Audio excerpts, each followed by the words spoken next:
Dr. Ford, we are live. Are you ready to do this thing? Yes, sir. Let's do it.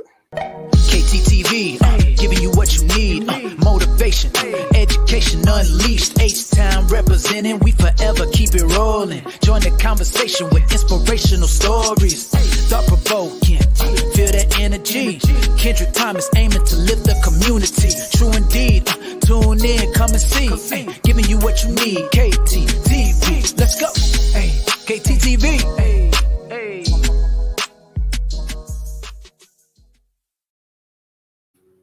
What do you do, KTTV? This is KT, and I'm coming at you live with another episode of Education Unleashed. And on tonight's episode, I have educator, author, leader, and if y'all would have heard any of their talk beforehand, all around bad woman. How you doing tonight, Dr. Ford? Hello, I'm great. So happy to be here this evening chatting with you. Look, I just want to say, whew, thank you for taking some time out the busy schedule. Like you say, the grind is here, especially when you are running the ship and steering the ship. So just thank you for taking a few minutes to come and talk about all the good things that you have going on. But before we jump into that, we know wellness is so important. Post-pandemic, you better check on your friends. So how are you, and how are you finding that balance between that grind and taking care of yourself? Thank you. That is such a great question to start out. I definitely know that the pandemic put wellness and self-care on our radar in a new way. And I really try to practice what I preach and spend lots of time resting and reconnecting with family and doing all the things that recharge me. The truth is that I have a lot on my plate, and we all have a lot on our plate as leaders. And actually had a friend today ask me, she was like, how do you do 17 things in one day? And I was like, well, I'm down to 10 things in one day, not 17. I said, but I have to do it by just recharging.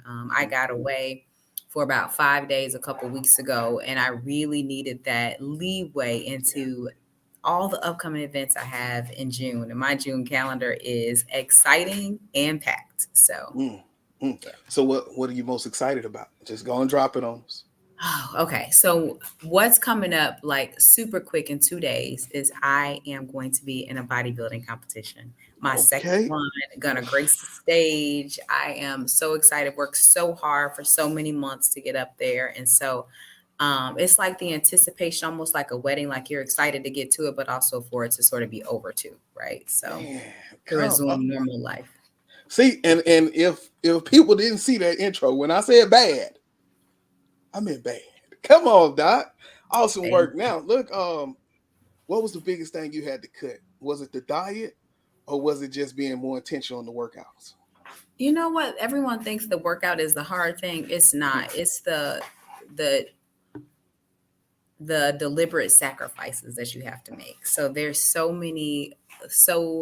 such a limited amount of social things that I can go to because I need my rest, right? Like my body has to recover. I generally can't eat or drink anything, even this week down to the water. I have special water I have to drink. So it's like really, you have to just go into it knowing that you're going to have to pass on a lot of things. And so in my work, being present at different events and meeting people and networking is sort of part of my job. So that's it gets kind of tricky. I'll say that. Man. Okay. But when you think about, like I say, the things that we just talked about in that little time, being able to do that discipline piece and being able to stay focused, I think that's just a part of you, which is why you probably so successful at it. So good luck on show too. Thank you. Yes. So on the same day that I am going to be on the stage, my book, Benches in the Bathroom, officially launches. So what a day on Saturday. What a day. Okay. What are you gonna do? It's like, do you have anything planned after the competition to go celebrate the book signings? I have a crazy celebration planned on Saturday night. Okay. But in a couple weeks, I'll be getting together with some friends and colleagues to like celebrate the book, and I have some book signings coming up. So yes, I'm going to release that schedule soon. But yes, there's an array of different things. My first book signing will be at the Regional Office of Education here in Illinois. Yeah. And then I have another at the Chicago Social Work Conference in August. So I'm super excited. I have quite a few dates coming up. So Yeah. Now yeah, diving into and a little bit into the work we'll be talking about tonight. iCan Dream Center, yes. right? Founder, director, like I say, steering the ship. Just thinking about that background, share with us a little bit of the inspiration behind finding the iCan Dream Center and your work, I guess, with the population that you serve at the school. Yeah. So the Icon Dream Center is my oldest baby. Mhm. I'm the mom of two, a 7 and 9 year old, but the Icon Dream Center turned 10 in March. And so that's my oldest baby. Yeah. And I founded it, it was a calling, but it called me. I'll say that it definitely was a call, and it called me. And such a work of the heart. I really saw. We started off as a high school and post-secondary program, and I really saw an opportunity for these young people to experience education in a better environment, in an environment that was crafted to their needs, and an environment that was really going to promote them to dream after high school in different ways. And I saw this opportunity, and the door opened, and I just kind of ran through it. And so the first couple years was tough work, like anything, and then we really gained traction as a program in about year 5. Yeah. Yeah. Year 5. Wow. 10 years old. So And now doing that work, I know we talked about simultaneously, right? And so then as you're doing those leadership roles and mother, how are you fulfilling all those roles? Like how did you, was it some late night, bunch of tears and coffee? all of the above, a lot of tears, a Hey. lot of coffee. I'm not a late night person, but a lot of very early mornings. Mm, So I've usually worked for several hours before the rest of the world wakes up. yeah. But I will say this: I couldn't do any of what we've been able to accomplish at I Can Dream Center. None of the outcomes would be what they were without my amazing team. My That's it. team they're rock stars. They love our students. They are so passionate. They're innovative. And I told my team in January, I said, there is no question. I will put you guys up against anybody when it comes to innovation and execution on behalf of these students. And so Most I definitely. have an amazing team. I'm blessed with that. Mhm. And Yeah. yeah, they go That's above what and it's beyond. about. Hmm. That's what it's about though, having that having a strong team because if you got to do it all, then I don't think you are the leader. Right. So being able to delegate and build that and trust the people around you so crucial and important to the population. And so as we jump a little bit into it, I want to kind of talk a little about the trauma compassionate leadership, but I want to talk about the students that you serve first to make sure why that's so important. Hmm. Great. And actually, they're so intrinsically linked. So the Yes. students that we serve at I Can Dream Center are those who our high school students and our elementary students are ones who could not thrive in a regular gen ed environment. A lot of them struggle with various neurodiversities, communication disorders, autism, mild intellectual disabilities, and we really create an environment for them to be able to get back on track and in some instances return to their regular school. In some instances they graduate, they earn their diplomas through I Can Dream Center, which are such great feel-good stories. Yes. For my post-secondary students, they come to us so that we can prepare them to adults. And so we teach them everything from life skills. They help them get driver's licenses, teach them how to rent apartments, get them set up with all kinds of things to help them um, be independent and thrive in Yeah. adulthood. Mm, And so, yeah. connection with trauma compassionate leadership is that in environments like ours, in alternative schools, and I use that in air quotes, um, because often alternative schools can be the two in the school to prison pipeline. And so we're super deliberate about how we're set up so we're not contributing to that, right? Yes. But often in environments like ours with tough students, that with the complexities of our students, there's a super high staff turnover, which we haven't experienced, and it's because of the environment. Yeah. I am protective of our school culture, of the environment. I want people to come in and feel loved on and feel like it's a second home. I hold my organizational values so dear, and we really start giving folks the iCan Dream Center Kool-Aid around what we stand for from day one. Yeah. Yeah. And I'm currently at the alternative school, and so like you say, you got to have those principles because if not, we can be the two. I so agree with that statement. But you know, it's that focusing in on um, support, right? So focusing in on just building them up, empowerment. And so Yeah. I've lost a few kids this year, which was very sad, whether it was to murder or it was to them being murdered. But then Mm, I've also seen a few of them grow from just simply compassion, right? And so the first thing you say is, "Oh my God, he mean." But as a behavior person for all that long time, like you say, those principles just ingrained in what we do, yeah, right? And absolutely. so, Absolutely. man, now you talked a lot about that culture, right? And so understanding that's what a lot of the PD is about. Just jumping into that, what strategies or practices have you found effective when you promote that culture and then you promoting racial equity within inside the school? So I'm going to actually say something. We went to the racial equity piece of things.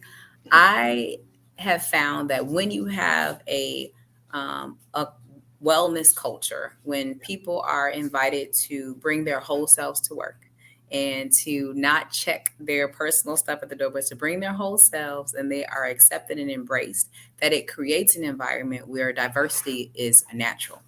And so we don't have to work hard on how do we embrace racial equity or how do we embrace neurodiversity, because you've already been invited to bring your whole person to work, Yeah, right? And so yeah. it really gets around these one-off initiatives. And let me, in full disclosure, I've worked with schools and districts around equity and racial equity and inclusion, and I'm often reluctant to do it because I don't want it to be part of a initiative or a one-off sort of situation. We have to look Mhm. at the entire culture Yeah, and look at how people feel comfortable, right? As women, as people of color, cultural and linguistic minorities. And so I hope that um, we are starting to think about creating and retooling environments where everybody is comfortable and welcome. yeah, And it's just built into the fabric of what we do. So, about 20% of the folks who are employed at iCan Dream Center are neurodiverse. And so we yeah, practice what we preach. yeah. 65% of the employees, I think I had that stat right, are people of color. Our leadership team is mostly women. We have two men on the leadership team, but they're mostly Mhm. women. And Yeah, so we've really value the diversity of perspectives and thoughts. And I talk a lot to my team about giving insight on what's working and what's not working in an authentic way so we can grow, right? Like we want to grow. We don't want to stay the same. We don't want to be the same organization this year, um, next year as we were this year, most definitely. because we want to continue. That's actually one of our organizational values is to continue to grow Yeah. individually as an organization. And so it's something we're talking about constantly. And a lot of the times, like you said, just inviting your whole self to work. When you look at a lot of the staff, because I know a lot of us, we was probably some of these kids that we serve right now. We were in school, right? All And day so long, all a day long. different level of empathy. Yes, yes, Most that's definitely. that's Oh, definitely true. And it yeah, helps with my staff, my team members who are neurodiverse, who've had IEPs in school. They understand our students in a different way. And even if that hasn't been their experience, they are sort of comfortable talking about which traumas they've healed from an experience where they can connect with students there as a connection yeah, point. And so um, it's been a space for the team to be pretty vulnerable at times yeah. and a healing space for some. So I'm proud of that. Yeah, as we invite students back to their home campus, depending on what code of conduct part they missed up on, we like let's say for instance if it's aggression, we always try to have like a restorative circle. Mm, And so then there's a lot of vulnerability inside of that circle if you're doing it right. And yes. so I understand totally what you mean on creating those spaces to just be open with kids, but once again that empowerment because a lot of that is inside of that circle as well. Do y'all do any practices like that? Working with so many different kids? We do. So a couple years ago, we had a trainer come talk to us about restorative justice and specifically healing circles. And we like the concept so much that not only do we do healing circles in the mornings with our students, well, once or twice a week, our staff, our team does one, which we call a huddle every single morning. Yeah. So 15 minutes before the students come up, you'll see each department huddle and talking about what things are on their heart and what they need to make it through the day. And so it's Yeah. really, and this, when I proposed like meeting daily, I thought the team was going to like, wait a second, we don't want to meet daily. Because at that point we were on like a weekly team meeting cadence. And so I thought, oh my gosh, they're going to scream when I say, let's meet daily. But they welcomed it and they were excited about it because while we do talk about what's on our hearts, what do you need, it becomes a place for the team to really see one another. Yeah. It's also a time, we spend the last 2 minutes talking about the nuts and bolts, who's absent today, what coverage do we need, what's happening with this student that we all need to be aware of. And so it's been really powerful. And so we started that practice 2 years ago, and it's been a blessing. Wow. And yeah, because you think if we huddle 15 minutes, 13 minutes of that is, like you say, us really seeing each other, right? Absolutely. Think about that go teammates. We got there, they break out. This is my friend. So this part of the teammate that I talk to a lot. Yeah. But I still got 3 other people on the team. But given that huddle, I use it a lot. Same terminology as well. Down here, I say, team, we need to have a quick huddle, or let's meet in the gym. We need to huddle. And for one, I like it because it almost gives like a different mindset meeting, or let's have a huddle, right? Teams huddle. So most definitely good work. It sounds like you have a lot of awesome things going at the iCan Dream Center. Yes. Now, thinking about the students that we serve, like I say, credit recovery, the transition programs, all of the services that you offer. Looking at other schools, other organizations, why is it important that we develop that continual services for the students that we serve? So that they can really maximize their full potential. I mean, I think that we are missing out as a culture, as a country, if we have this pocket of individuals who continue to be unemployed and underemployed. And I'm talking about folks with disabilities, the largest group of folks that are unemployed and underemployed. What are we missing out on as a culture? They have something to contribute, and we need to tap into that. And so that is why it's important for us to build programs like iCan Dream Center, like where you serve at, so that we can continue to make sure that we are tapping into the strengths and gifts of our students. And so I do believe that they all have something to contribute. And I'm going to take my last breath pulling it out of them. So I help them to access it. So I'm with you. Yeah. Now, back to the book. Yes. Benches in the bathroom. Yes. Benches in the bathroom. So what made you name? Because when I think of benches in the bathroom, that's like people going to get away. Let's go talk crazy real quick, and then we're going to come back. So when you thought about the book and the title, where did it come from? That is exactly what it means. I think you're the first one who sort of hit that on the nail. It's an antidote for teacher burnout. And so when I was the assistant superintendent, we were opening up a new building. Oh, you know what? I'm not going to tell this. I'm not going to tell. Folks have to get the book, and they have to read the first paragraph to understand where the title came from. I'm not going to give that away. Order the book on Amazon.com. On Amazon.com. But I will say that you're right, and that it really is an antidote for teacher burnout. And it's about front loading supports so that all of our teachers can thrive and give their very best to our students. Most definitely. And so when is it dropping again? Give us a date. 2 days, Saturday, June 3rd is the day. Yes. Come on, man. And so how long you been waiting to get it done? Oh my goodness. I feel like I've been in labor for 1.5 years. Okay. And I finally got to hold my baby just this week. Yes. So the process was work, school, mothers, wife, get it done. Yes, that's exactly right. I spent a lot of weekends sending the children away, or nighttime. I just said I'm not a nighttime person at all. So sometimes I had to have a cup of coffee so that I could crank something out at night or meet these publisher deadlines. I've talked to a lot of people that have self-published, and the process is a little different because you're not on your own timeline. You're on somebody else's timeline. Once you sign that contract, you're subject to when they say they want to draft back, or they want these corrections made, or they want these shifts made. It was Yeah. interesting because I had this like baby, and I was like, here it is. And they were like, oh, this is great, but we're about to rip this apart. But I'm so glad because the end product is so much better than I ever Yeah. could have imagined. Yeah. Man, that's good though. But slow Yeah. and steady wins the race. So I gotta ask though, when you think about the book, and the key elements of creating a physically, emotionally, and safe school culture, can you just give us don't you ain't gotta tell us all, but just give us a few of those elements I'm that going to you give you believe. the number one element is Come on psychological now. safety. It's making sure as a leader that you're creating an environment where your team feels safe, where they know that they can come to you and what you say is going to be held in confidence, where they know that they can come to you and you're going to be present and not only hearing but listen, not only listening but hearing them. Where they, as a leader, you create the environment of safety and you pluck out any of the things that threaten that, so that people can really come regardless of what traumas they've experienced, so that they're bringing with them, that they can show up in the space and know that they can be there and be present at a time. Most definitely. Okay. And that's in the book. Yes, sir. Y'all better go Yes. get that. Go get that right now. Can they pre-order? Yes. Folks who pre Please. ordered, I've been told their books are on the way. I was like, what? Yay. That's Yes. cool. So now thinking about once again the population we serve.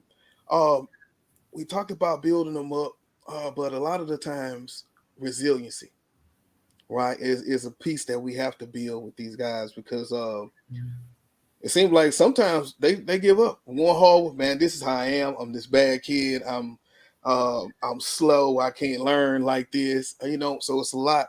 How can educators foster their resiliency among those students, and support those unique needs? I think the key is going to be connection. It's really connecting with them. That's really the number one resiliency factor. I talk about that in Benches in the Bathroom as it relates to leaders connecting with the folks that they serve, Yeah. but also resilience in terms of fostering that through connection. Hold on one second, please. Okay. So I Yeah. think like creating connection with the students is going to be a really big deal. Hmm. And really getting to know them and hearing their stories and allowing them to feel like full people. Yeah. Now they say meaningful relationships and meaningful work go hand in hand. Like I said, I was in the interview today, and I simply just asked the guy. I said, um, Rita Pearson said that kids don't learn from people that they don't like, right? And so I Yep. just simply asked, what does that mean to you? Yeah. Just because I got to get somebody in here that's once again going to build up, going to really identify and empathize versus sympathize. So that's what Mhm. we do. Now, as a consultant, because I know you're doing a lot of that work, talk about a little bit of what you go out and help schools with, Yeah. and what's the nature of the PD. So I actually did a full day one on Tuesday, and I was really supporting the school district to really focus on a lot of the strategies that we talked about, compassionate leadership strategies. Yeah, Often I'm talking about self care practices for leaders because that's so important for us to get that right for ourselves. But most recently, I worked with an organization on the South Side, and I really love this work because I really got a chance to like know the team. I was probably there with them 3 or 4 sessions and really help them to unpack some things that were not necessarily contributing to the team feeling safe, or yeah, um, just ways for them to just improve their organizational practices. And so it was very fulfilling to yeah, work through some things with them over the course of 3 months. And so I yeah, was there, regularly and following up on how things are going. And the executive director was very open and just really invested in her team. So that was just great to see. It was great to be a part of. Yeah. yeah. And that's when those times it's like you say, giving that shout out to your team and making sure you got the strong team. So when you leave, then things can be handled because it sounds like the work you're doing outside of the school is just as important as the work you're doing on the inside of the school. Yeah. So when you're out consulting, what advice do you give to school leaders or of those organizations who looking to create meaningful and impactful programs? My favorite quote is that if service is below you, then leadership is above you. And so I really spend a lot of time helping leaders to understand themselves as servants of the folks that they lead. Like, I believe that as leaders, our job is to resource them with materials and training and psychological safety, and then get out the way. Right. And so in doing that, we have to really bring our whole selves. And sometimes it demands a level of emotional maturity and self awareness that is not always inherent and is definitely not easy. And so sometimes I have to have the tough conversations with leaders that sound something like grow up, or sometimes like you have to put yourself aside. It's not about you anymore. It's kind of like stepping into a parenting role. At some point, your needs are can have to be secondary in the moment, right? To the bigger picture. And so we talk a lot about what does it look like to serve those people on your team? Like, what does that look like in a way that's effective? So, and that moves the organization's mission forward, because it's about making your people first. Leadership is about making your needs secondary at the moment for the bigger picture of the organization and the students' benefit, right? And so we talk a lot about Yeah, that in the I was most thinking loving about way. it. Yeah, I was laughing because the beginning of your answer sounded like a continuation of my therapy session yesterday. So I was, Well, you know what?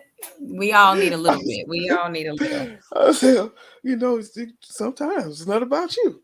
All right. So yeah, most definitely. Now I know you talked about some stories, and so I want people to understand and hear some of this goodness that's going on. So I'm just gonna ask you, maybe put you on the spot, but give me one or more success stories or a moment from your work that has had a lasting impact on you. Yeah. You know what? We are really blessed that we get to hear success stories every day. And you certainly understand this as a special educator, is that, we measure success differently. I have a student that's nonverbal and all of a sudden they're making requests. That's a celebration. I have a student who has social anxiety and is not showing up to school, and now they have 85% attendance. Oh, we Mm, celebrating. You know what I that's a mean? So celebration. absolutely. But I'll speak about a parent that came to us. You know, we have our students, we serve them during the school day, right? That's the tuition part of things. The magic happens for us outside the school day. And so we offer parent retreats for our parents. We offer Saturday programs for our young people to have recreational outlets. Students with disabilities aren't always included in recreational things. And so we Mhm. create that outlet, again, in service to the entire family. So we had a parent who showed up at one of our retreats, and she explained to me that she was not given information about the district's responsibility to educate her child. Now, this young man, this baby, he's 5 years old. This baby is a child with pretty significant autism. And usually I'm in the session with the parents during our monthly retreats. But in this instance, I could see that my team was overwhelmed with this child who had been unschooled for some time. And so I was really working with him one on one. I didn't want to leave him back there with the team. We didn't really know him very well. And so I was working with him. Let me say, this baby was strong. Yeah, you know it. we had fun together. But when mom told me her story, that she was unaware of what services were services that she was eligible for. She was paying out of pocket something like $60 a day so that she could go to work and have her child in some sort of therapy. And it had just become cost prohibitive quite naturally. And my heart just broke because I thought, wow, here we are doing all this advocacy and trying to get this information on the parents' radars about their rights as parents of kids with disabilities. And this was totally missed on her. And so, long story short, the success story is that the baby's going to start with us next week in our summer session, and we can Come on get him now. in school and give mom some relief. And just hear her talk for the pieces of the parent retreat I was actually able to be in. She needs the support of the community that we're offering, but her baby also needs education. He's 5 years Yes. old and he hasn't been in school since the pandemic. So for two Mm, years, he yeah. never went to school effectively Yeah. because he's going into kindergarten. So that's a success for me, a huge Most definitely. success. for that family. Most definitely. Yeah, most definitely. Like you said, it's about the people we serve. And the good thing is, y'all already got rapport. Absolutely. Absolutely. Mom didn't want to let me go at the end of the night. We would be at that and I was like, oh, I'm tired. I got to go pick up my babies. And she just kept talking, but I listened to her. I said, no, okay, I was talking about you. I was talking about you and that young man. You and the baby. Me and the baby. Oh, my goodness. Yeah, gonna need it. I'll just say this. He was trying to leave the classroom and I grabbed him so that he wouldn't hurt himself and was trying to like redirect him. This baby used his foot to push off the wall. And I thought, wow, if I didn't work out, I could have been on the floor. So he made me spin in a complete circle. The team started cracking up. They were like, whoa, he was handling you. I like to laugh. I was like, oh my goodness. That's it. And when you do it for so long, and you know how it can go, but then, like you say, you still know how to keep yourself safe, keep the baby safe. Absolutely. Then you say, "This is." You had to see it though. It was hilarious. Yeah, it was hilarious. He had me spinning like a doll. Look, I was a behavior teacher for 15 years, so yeah, I'm with you though. All right, so now as we get ready to land this plane, give us the information on how do we contact you, how do we find the book, where we can find the shots of the competitions here. Oh my goodness. Okay. So first you can contact me, drevisha.com. I'm on LinkedIn. I'm on Instagram. There's actually a really cool a really cool group on Facebook called Leading a Physically, Emotionally, and Socially Safe School Culture, where we talk about all these different ideas and we get to hear from the practitioners who are doing the work as well. So join that on Facebook. Again, I'm on LinkedIn, on Instagram, and you can get the book on Amazon, on solutiontree.com, and it'll come straight to your doorstep, which is exciting. And the pictures of the competition. Well, let me see if I win first, and then we'll talk about that. I'll post pictures on Instagram on Saturday. That's cool. Sure. Yeah. Well, I want to say thank you for taking some time out. Awesome conversation. A bunch of good nuggets. Like you say, psychologically safe. I think I want to focus on that next year. So I appreciate that tidbit, and I will make sure I grab the book so that bring I me can down. share. I'll talk to your team. We can get a book and come on, bring me. I'll be happy to come resource the team. Yeah, right in the circle. Yes. Hey. All right, that'll work. Well, thank you, Dr. Ford. You have a good one, and I'll talk to you soon. Thank you. All right. Thanks so much for having me. Yes, ma'am. All right, y'all. This is KT for KTTV signing out. 100. This is Darnell with Broadcast Houston. This is Dr. Tamara Beckford. Hey, this is Candace. This is London Underwood. This is Kirsten Bass with Inner City Greens, and you're watching. Y'all are now tuned in to KTTV. KTTV. KTTV. KTTV.